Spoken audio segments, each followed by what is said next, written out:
허환구의 라디오 오늘. 여러분 안녕하십니까, 허환구입니다. 독감 백신 사태가 심상치 않습니다. 질병관리청 발표에 따르면 오늘 오후 1시 기준 독감 백신 접종 후 사망자가 전국에서 36명이나 됩니다. 단순히 까마귀 날자 배 떨어진 격, 단지 우연의 일치일까요? 아니면 뭔가 밝혀지지 않은 인과관계가 있는 걸까요? 사태가 심각해지자 서울 영등포구와 경북 포항시가 독감 예방접종을 보류하기로 결정한 데 이어서 전라남도도 지자체 차원에서 접종 보류를 권고하는 방안을 검토하기로 했습니다. 질병관리청은 여전히 백신 접종을 중단하면 안 된다고 합니다. 독감이 확산되면 코로나19와의 방역 활동에 더욱 혼선이 빚어질 거라는 이유 때문이죠. 하지만 대한의사협회와 일부 지자체도 접종을 보류하고 있는 혼란스러운 상황인데요. 이제는 뭔가 정부 차원의 대응책이 나와야겠습니다. 10월 23일 금요일 라디오 오늘 광고 듣고 시작합니다. 지원이가 좋아하는 돼지고기? 부드럽고 잡내 없고 고원돈 암돼지 풍미 가득 살살 녹는 그만 고원돈 암돼지. 고원돈 암돼지 아니면 안 되지. 무공해 고원돈 암돼지. 하고 싶은 거 멈추지 마. 좋아하는 거 멈추지 마. 관절 내 인생을 멈추지 마. 유머스타. 관절에 강력히 흡수되어 염증 스타. 인생은 논스타. 관절엔 유머스타. 부착해요. 삼형 바이오팜. 배우 손예진이에요. 드라마 속 여자 주인공이 식사하던 그 키친, 남자 주인공이 샤워하던 그 바스. 알고 보면 영림 제품인 거 아세요?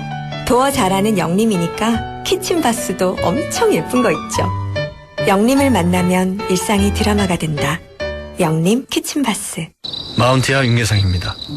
입으면 덥고 벗으면 추운 계절, 옷 고를 때마다 어려우시죠? 그렇다고 이 좋은 계절을 마다할 수 없죠. 아침 저녁 쌀쌀할 때마다, 가볍고 부드러운 옷이 필요할 때마다 마운티아 플리스. 그럼 나가볼까요? 마음 가는 대로 마운티아.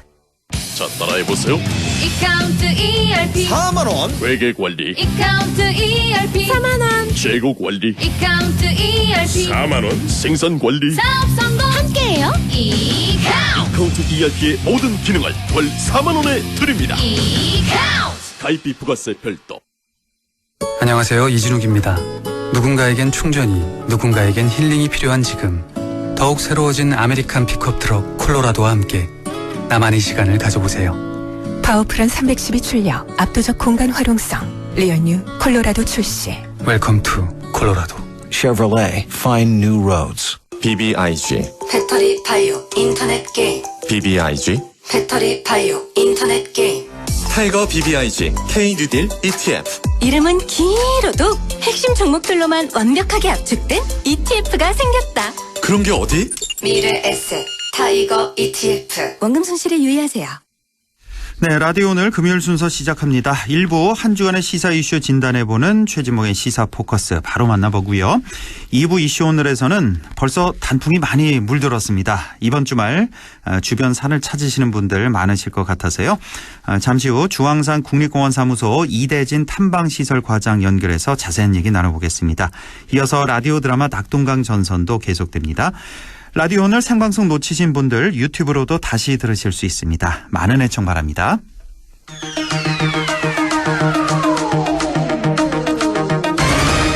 네, 최진봉의 시사 포커스 시작합니다. 오늘도 성공회대 신문방송학과 최진봉 교수와 함께합니다. 교수님 안녕하십니까? 예, 안녕하십니까? 예. 자, 어제 있었던 법사위 국정감사, 대검찰청 감사가 있었습니다. 주인공은 역시 윤석열 검찰총장. 시청률도 상당히 많이 나왔고요. 무슨 국정감사 시청률이 10% 가까이 나오는지 이거 사상 최초가 아닌가 싶을 정도로. 예.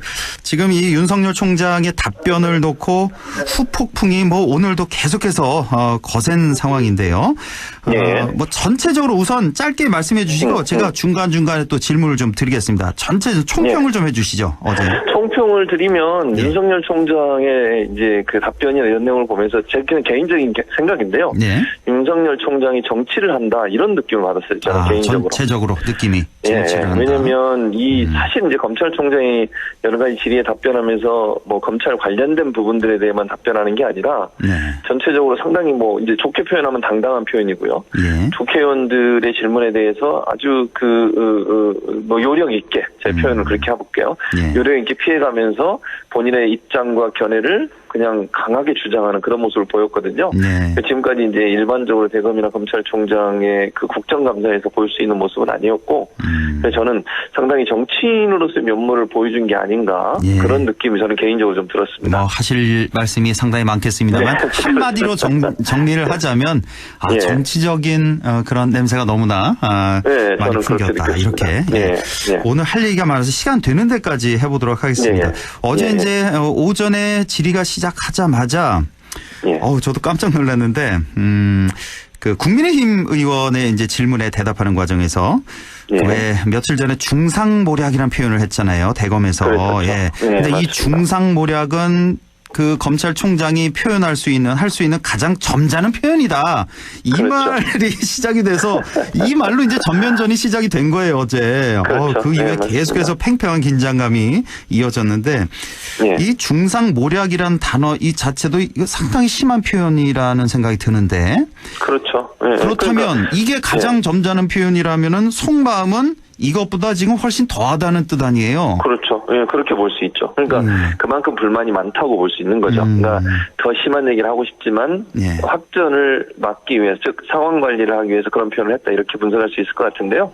본인에 대해서 어쨌든 법무부 장관이 의혹이 있다고 얘기한 거잖아요. 예. 그런데 여당 의원들에 대한 조사만 많이 하고 야당 의원들의 조사를 안 한 것은 뭔가 정치적 의도를 갖고 한 게 아닌가라는 의혹에 대해서 법무부 장관이 지적을 했고 예. 거기 윤 총장이 일정 부분 개입돼 있을 수 있다는 의혹을 제기했기 때문에 거기에 대한 강한 반발을 했다 이렇게 보여지는 게 맞을 것 같고요. 근데 그런 표현을 대놓고 국회에 나와서 했다. 이것도 사실은 숨김없이 본인의 감정을 드러냈다고 볼 수 있어요. 즉 이런 구도를 정치권에 일단 던졌다 이렇게 저는 보여지거든요. 그렇게 되면 여야가 대결 구도로 갈 수밖에 없고 이게 정치적 쟁점화 될 수밖에 없습니다. 그러면 사건의 본질이라고 하는 건 정말 검찰총장이 그런 행위를 했냐 안 했냐의 문제가 아니라 여야가 첨예하게 싸우는 이슈가 될 수 있어요.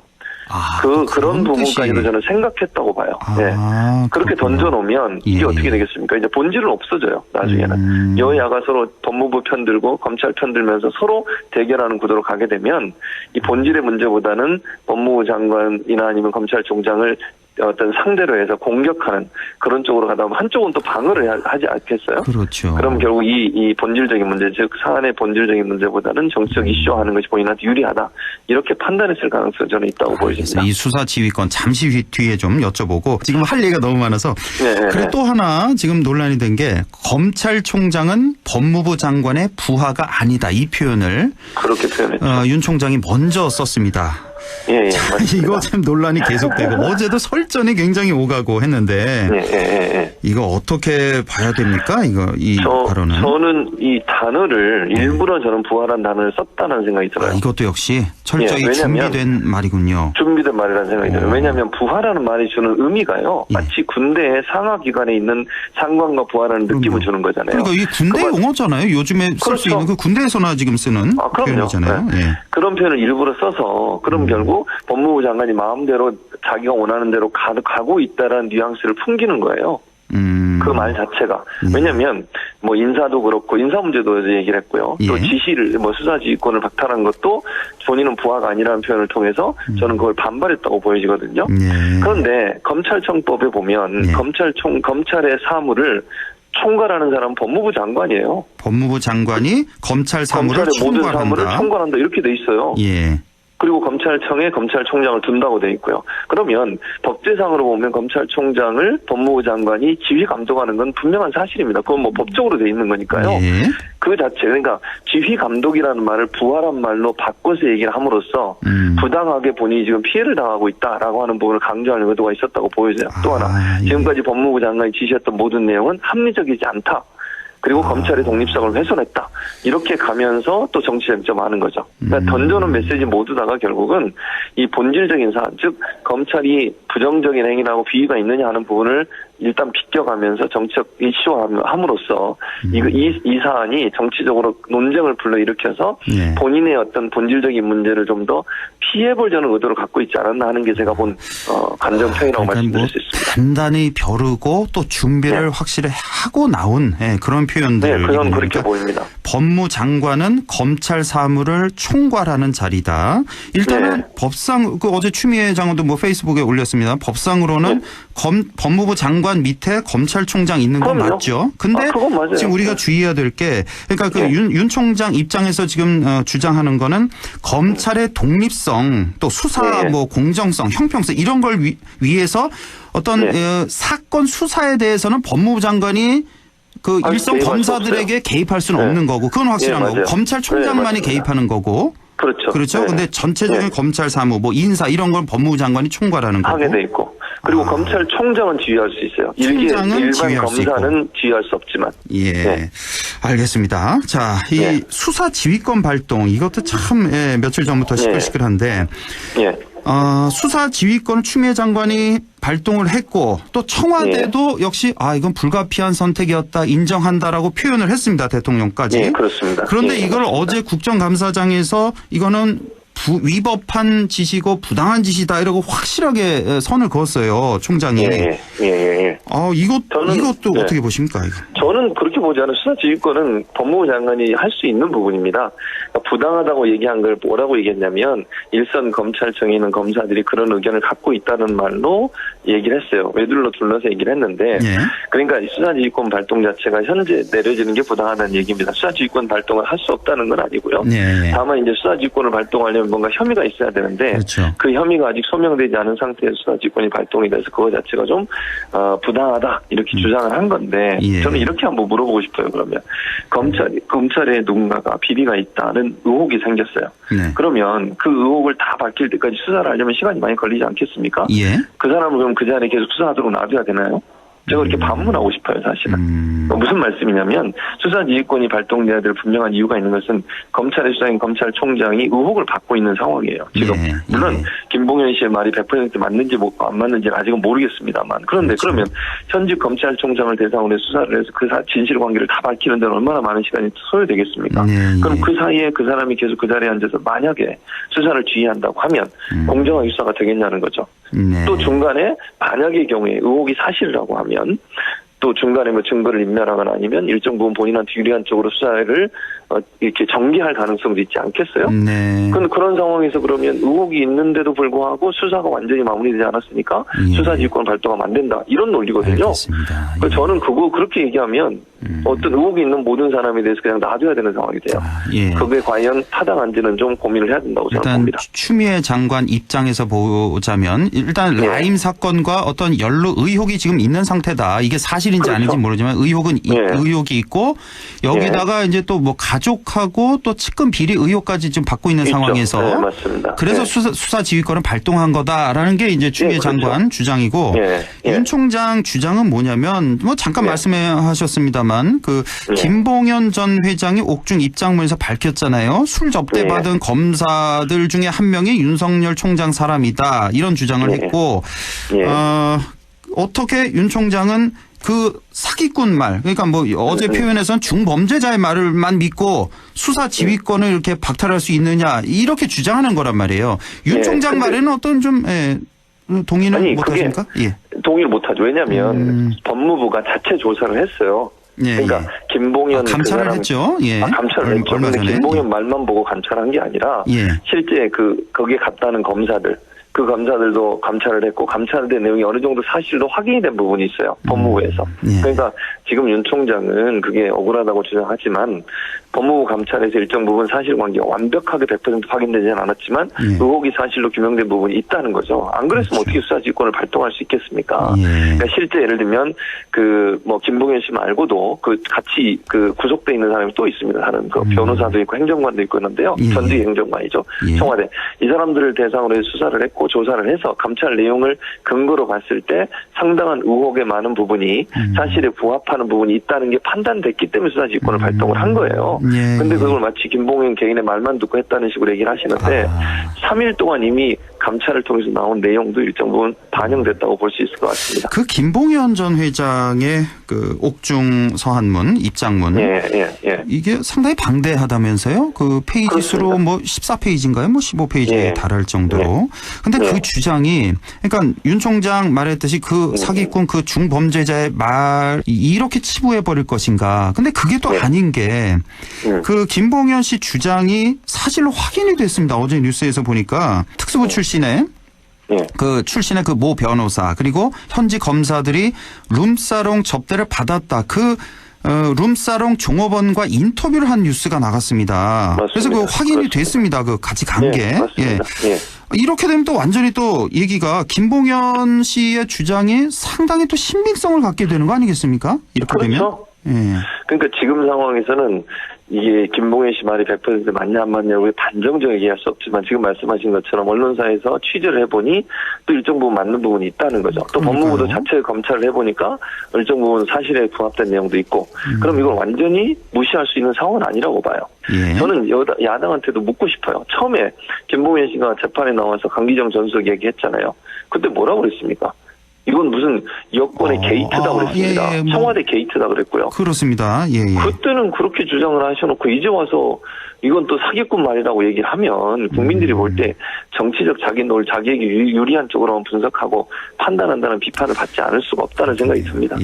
자, 그리고 사실 조금 의문이 드는 게 지금 상당히 이제 1차, 2차 폭로를 했고 김봉현 씨가 앞으로도 더 나올 가능성도 많이 있어 보이고 일단 그런데 이렇게 폭로전에 임하는 김봉현 씨 그 속내 왜냐하면 이렇게 폭로함으로써 본인도 이런 향응 검사들 변호사 향응 자신이 제공을 한 거잖아요. 그렇죠. 이 죄도 추가가 될 거고 뇌물도 또 공여했다면서요. 그 야권 정치인에게 그럼 뇌물 공여죄가 또 추가가 된단 말이에요. 그렇죠.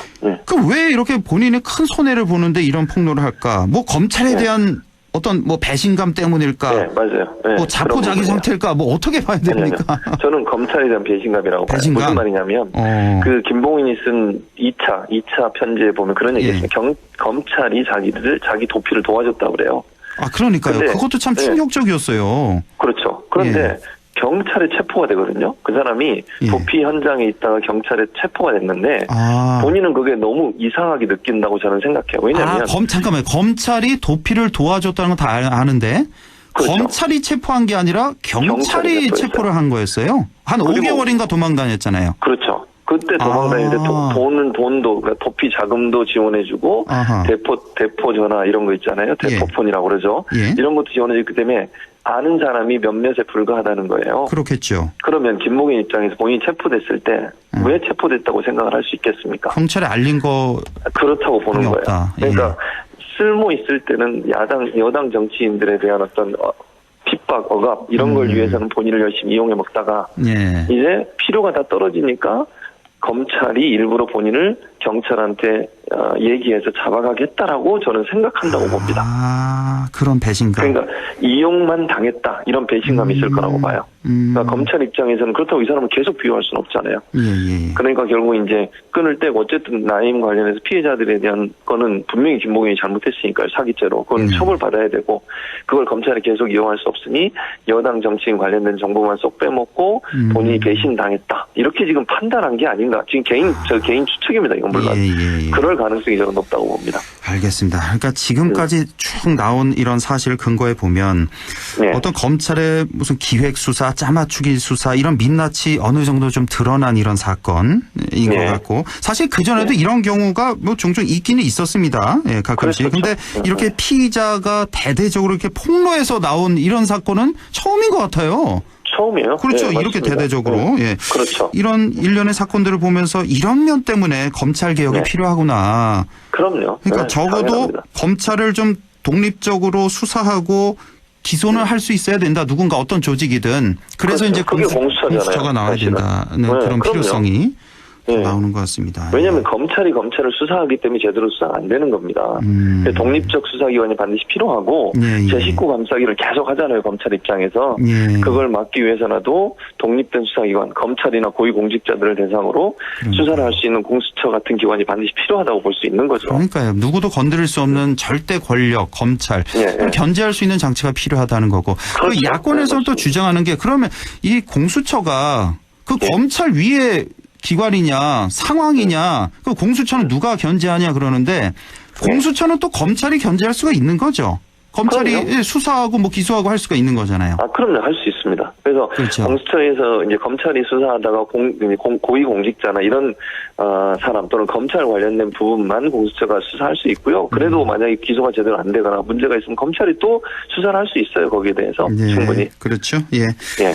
아유, 이 시간이 훌쩍 지나가서 오늘 독감 얘기도 한 말씀만 좀 여쭤볼게요. 지금 사망 사례가요. 이게 시시각각으로 늘어나고 있어서 그래서 지금 최종 집계된 게 공식 집계된 게 이제 오늘 새벽 0시 기준만 일단 말씀드리겠습니다. 계속 늘어날 것 같아서 오늘 0시 기준으로 32명. 뭐 어쨌든 뭐 접종 이후에 사망하는 사례 이게 직접 연관성이 있는지 없는지 모르지만 어쨌든 독감 주사를 맞고 사망한 사례가 32명이었고 계속해서 지금 이 인원수는 늘어나고 있다는 거. 자, 한 말씀만 좀 여쭤볼게요. 이 사망자 이렇게 계속 늘고 있는데 지금 보건당국에서는 그래도 독감 백신 접종하는 게 낫다는 입장을 계속해서 내보내고 있습니다. 이 계속 접종하라는 그 이유 근거? 이 국민들 너무 불안한데요. 이거 이유가 뭐냐면요. 첫째는 독감 자체의 독성은 없다는 거예요. 왜냐하면 지금 이제 사망하신 분들의 인과관계를 보면 이제 기저질환이 있으신 분들 대부분이 기저질환이 있으신 분들 노령에 계신 분들이잖아요. 그거는 결국 백신 자체의 독성이 있거나 이런 게 아니고 기저질환과의 연관성 때문에 그랬을 가능성이 있다고 보는 겁니다. 이유는 똑같은 백신을 맞았던 많은 사람들이 이상 증상이 없고요.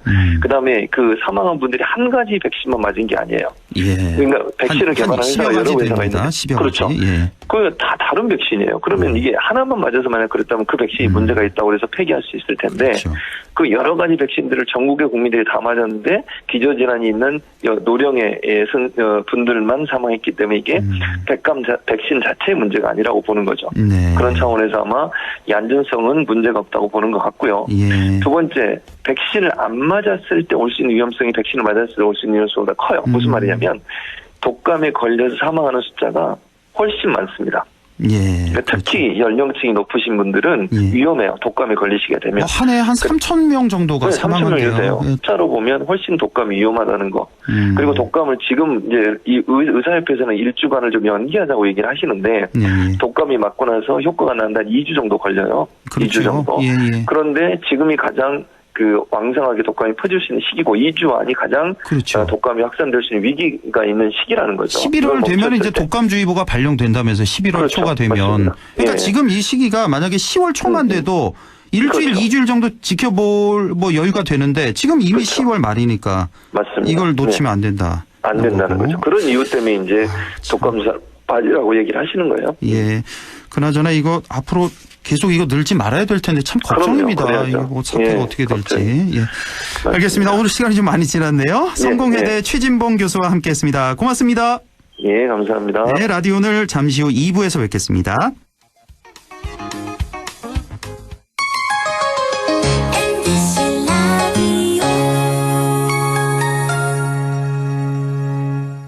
할인점보다 더 실속 있고 편의점보다 더 편리하게 살 수 있는 곳. 시장보다 더 정이 넘치고 백화점보다 더 품격 있는 곳. 이런 곳이 없을까요? 네, 우리 동네 우리 할인점 홈마트가 있습니다.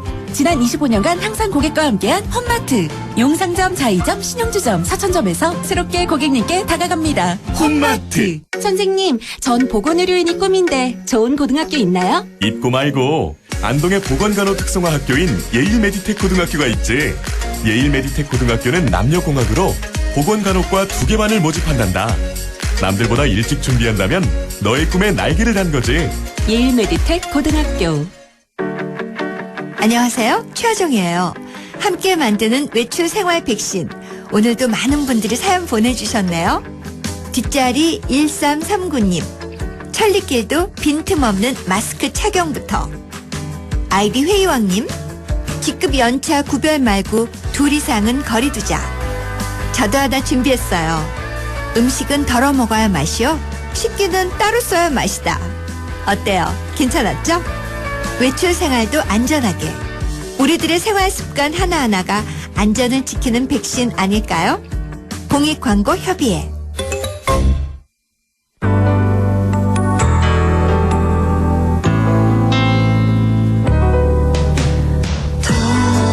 어렵던 날도 많았죠.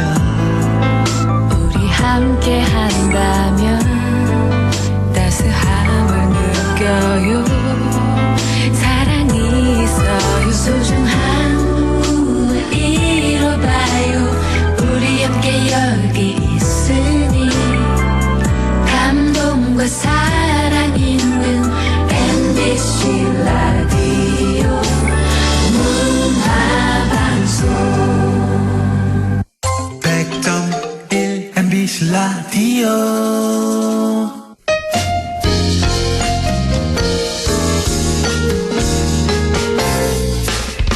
지금 여러분께서는 안동 MBC 시사정보 프로그램 허환구의 라디오 오늘을 듣고 계십니다.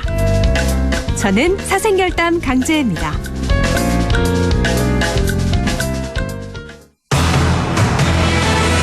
네, 6시 31분이 막 지났네요. 이슈 오늘 시작합니다. 요즘 가을산이 참 예쁘죠. 단풍이 아름답게 물들고 있는데요. 그래서 벌써부터 가을산을 즐기시는 분들도 많으실 겁니다.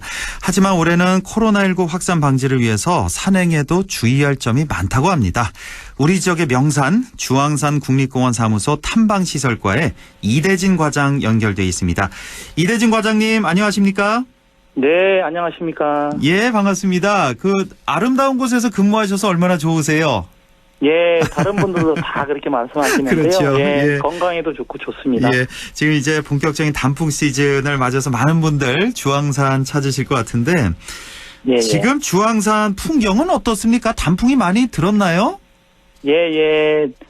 지난주부터인 10월 19일을 시작으로 주황산 국립공원에도 본격적인 가을 단풍철이 시작되었는데요. 예. 주황산은 보통 10월 말에서 11월 초까지가 단풍 절정기인데 예. 올해는 추위가 빨리 와서 한 주 더 일찍 단풍 절정이 시작될 것 같습니다. 그럼 지금부터 절정이네요? 주황산? 예. 벌써 이렇게 산이 울긋불긋한가요? 멀리서 보기에? 예, 저지대 쪽에는 많이 울긋불긋하고요. 예. 산에도 한 70% 정도, 80% 정도는 울긋불긋합니다. 예, 이 아름다운 단풍 구경하시려면 이번 주말, 다음 주말쯤은 꼭 찾으셔야 되겠네요. 그나저나 요즘에는 이 코로나 때문에 많은 분들이 지금 찾아오고 계신가 좀 궁금하거든요. 요즘엔 어떠세요? 예, 현재 가을철 단풍철을 맞이해서 탐방객들이 집중적으로 지금 오고 있는데요. 예. 지금 저희도 코로나19 재확산을 예방하고 착한 탐방 문화 정착을 위해서 탐방 거리두기 캠페인과 함께 발열 체크, 마스크 착용 점검을 하고 있습니다. 예. 개인과 가정의 안전을 위해서 마스크가 불편하시더라도 꼭 마스크를 착용해 주시고 예. 탐방로 탐방 시에는 다른 사람과 2m 이상 거리를 두고 탐방객 밀집 장소에서는 떨어져 앉기, 오래 머물지 않기, 우측으로 한 줄 통행하기, 손 씻기 등 코로나19 예방에 적극적으로 지켜주시길 당부드립니다. 그러니까 그 산길, 산책로에서는 우측으로 한 줄 통행하는 거군요. 예, 그렇습니다. 좌측 통행이 아니라 우측 통행입니다. 예. 요즘에 그 탐방객들 집계를 하나요? 평일하고 주말 좀 많이 다를 것 같아서요. 예. 지금 평일에는 약 3,000여 명 정도 방문하시고요. 평일에 3,000명? 주말에는 한 10,000여 명 정도 방문하고 계십니다. 요즘에 평일 3,000명, 주말에 한 10,000명 정도. 이게 코로나 이전보다, 그러니까 작년 비교해서는 좀 줄어든 건가요? 아니면 비슷한 건가요? 작년보다는 한 20% 정도 줄어든 겁니다. 줄어든 게 이 정도군요. 예. 자, 그리고요, 이 단체 산행 자제를 위해서 대형 버스의 국립공원 주차가 금지되고 또 일부 구간 혼잡을 줄이기 위해서 탐방로 예약제도 시행한다고 하는데요. 이것도 좀 설명해 주세요. 예. 10월 24일부터 10월 8일까지 16일간 주황산 국립공원 상위주차장 내에 대형 버스 진입을 제한하고 있는데요. 예. 코로나19 집단 감염 예방을 위한 조치니 적극 동참해 주시기를 부탁드리고요. 예. 저희가 절골에서 감해봉 구간은 10월 14일부터 11월 14일까지 동식물 서식지 보호라든가 생태계 건강성 유지를 위해서 탐방객을 제한하는 탐방로 예약제로 운영하고 있는데요. 예.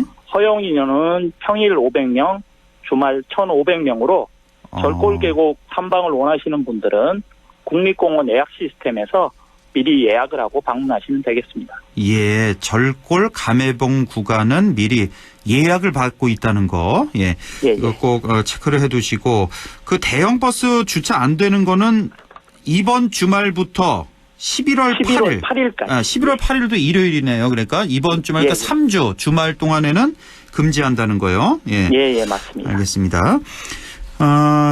올해는 단체 산행보다는 아무래도 가족 단위의 소규모 산행을 하는 게 좋을 것 같은데 가족 단위로 산행하기에 좋은 코스가 있다면 좀 추천해 주시죠. 예, 가족이 함께 산행하기 좋은 코스로는 조항계곡 코스와 주산지 코스를 추천해 드리는데요. 예. 먼저 조항계곡 코스는 웅장한 바위가 깊은 골짜기를 이루고 있어 가을 단풍을 감상하기에 최적의 코스인데요. 네. 조항계곡과 어우러진 단풍 숲길, 용축폭포, 절국폭포, 용홍폭포까지 평탄한 흙길로 이루어진 탐방로라 어린이와 노약자가 편안하게 걸어갈 수 있습니다. 예. 그리고 주산지 코스도 평탄한 저지대에 조성된 탐방로인데요. 예. 주산지는 올해 축조 300주년을 맞은 인공저수지이고요. 물속에 뿌리 내린 채 수백 년을 살아온 왕보들과 어우러진 저수지는 신비한 풍경을 연출합니다. 예. 특히 새벽에 방문하시면 물안개가 피어올라 더 멋있는 풍경을 감상하실 수 있습니다. 이렇게 설명 듣고 있으니까 저도 주황산 주산지 많이 가봤는데 또 가보고 싶네요. 근데 저는 그 주산지 갈 때마다 좀 궁금했던 게 원래 물속에 이렇게 나무가 있으면 죽잖아요. 계속 이렇게 물속에 있으면. 근데 이거 어떻게 살아있는 거예요, 이 왕보들이? 지금 이게 이제 물속에서 계속 있는 건 아니고요. 예. 지금 이제 비가 많이 오거나 그러면 저희 농어촌공사 쪽에서 저수지 수량 조절 때문에 물을 또 빼는 시기가 있거든요. 아, 그래요? 예, 그 시기 때는 물이 완전히 다 빠져가지고 물이 들어왔다 나갔다 하는 시기라 왕보들이 그래서 좀 물속에 있지만 오래 살아있을 수 있습니다. 그게 왕보들이 1년 내내 그 물속에 있는 게 아니군요. 그러니까. 그렇습니다. 예, 알겠습니다. 올해는 뭐 각 지자체마다 여러 축제 취소하거나 아니면 비대면 온라인 축제로 진행이 되기도 하는데 국립공원에서는 직접 산행을 하지 않더라도요. 이렇게 가을산 단풍을 느낄 수 있는 랜선 단풍놀이 영상을 유튜브를 통해서 제공하고 있다면서요. 예. 저희가 유튜브 채널 주황산 TV를 통해서 주황산의 가을 단풍 영상은 물론이고 주황산 산행 구간, 생태 관광 프로그램, 야영장 카라반 소개 등 여러 영상을 제공하고 있는데요.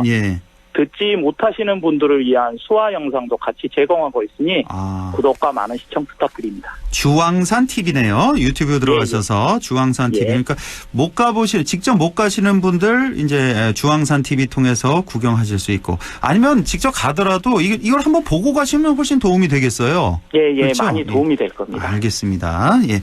자, 주황산 국립공원이 쏜다라는 특별한 SNS 인증 이벤트도 지금 마련 중이라고요? 예. 주황산 국립공원이 쏜다라는 SNS 이벤트는 주황산 국립공원이 위치한 청송군과 영덕군의 지역 생산품 구매를 독려하고자 마련했는데요. 청송 영덕 지역에 방문한 식당 또는 구매한 특산품의 후기와 영수증 사진을 SNS로 응모하시면 추첨을 통해 50분에게 2만 원 상당의 지역 특산품을 경품으로 발송해드릴 예정입니다. 예, 이런 또 이벤트도 하고 계시고 참 좋은 이 가을철 산행인데 문제는 이렇게 산행을 즐기다가 다치시는 경우가 종종 있잖아요. 산행하다 사고가 나는 경우 주로 어떤 경우가 있고 또 어떤 점에 우리가 주의해야 될까요? 산행 중에 발생하는 사고는 원인이 다양한데요. 가장 큰 원인은 샛길 출입과 음주 산행으로 인해 발생하는 사고가 가장 많습니다. 샛길 출입과 음주 산행이요? 음주. 큰 길 놔두고 왜 샛길로 다니실까요? 근데 아무래도 네. 이제 탐방로가 조성돼 있는 데보다는 다른 분들이 안 가보신 데를 가시면은 그 만족도가 더 높으신 것 같아요. 예, 뭐 많지는 않으시겠죠, 이런 분들이. 예. 자, 이런 분들 주의를 하시길 바라고 끝으로 시간이 다 돼서요. 꼭 당부하고 싶은 말씀 있으면 좀 정리 삼아서 좀 마지막으로 전해주시죠. 예, 알겠습니다. 산행을 계획하시는 분들은 산행 전에 필요한 산행 물품과 몸 상태 점검, 운동 등을 통해서 안전한 산행을 해주시길 부탁드리고요. 예. 수많은 사람들이 모이게 되는 만큼 코로나19 예방을 위해서 마스크를 꼭 착용해 주시고 개인 소독을 철저히 해서 안전한 탐방을 하시기를 부탁드리겠습니다. 예, 더불어서 샛길 산행 절대 안 되고 음주 산행도 안 되겠습니다. 자, 오늘 말씀 잘 들었습니다, 과장님. 고맙습니다. 예, 지금까지 주황산 국립공원 사무소 이대진 탐방시설 과장이었습니다. 예, 날씨가 많이 쌀쌀해졌네요. 날씨 알아보죠. 김도연 캐스터 전해주세요. 네, 그렇습니다. 오늘은 가을이라 하기엔 많이 추우셨을 것 같습니다. 이번 주말은 옷차림이며 또 거리 풍경까지 많이 달라지지 않을까 싶은데요.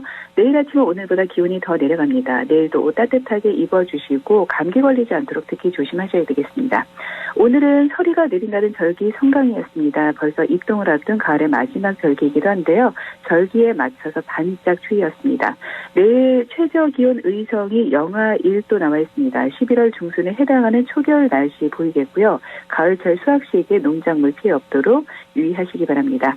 다행히 이번 추위는 오래가진 않습니다. 내일 아침 추위는 절정을 보인 뒤에 차츰 오르겠는데요. 일요일 오후쯤 되면 기온이 서서히 돌아서겠습니다. 한 발 일찍 찾아온 추위 속에 이번 주말 건강 잃지 않도록 조심해 주시기 바랍니다.